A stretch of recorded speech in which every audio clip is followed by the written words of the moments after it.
উলিপুর বনাম চিলমারি। সুপ্রিয় দর্শক মন্ডলী, 3-1 গোলে পরাজিত করে ফাইনালের টিকিট স্টেডিয়াম মাঠে কুড়িগ্রাম জাদুতে কিন্তু বিমোহিত।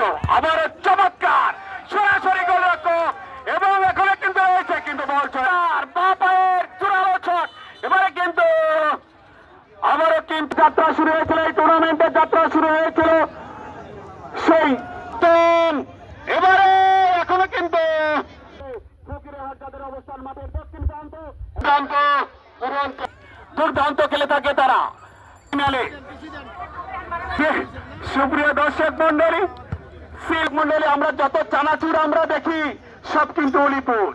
আবারও হাই ভোল্টেজ ফাইনাল ম্যাচ। এই ম্যাচে যারা জয়ী হবে তারা কিন্তু কুড়িগ্রামের প্রতিনিধিত্ব করবে বিভাগীয় পর্যায়ে এবং ফুটবল শট নিলেন কিন্তু না, প্রতিপক্ষের মানব দেওয়ালে বাধা। আবারও সবার বিশুদ্ধ বটনে আপনাদেরকে অভিনন্দন জানাই যাচ্ছে পরিহিত মাঠে দক্ষিণ দিকে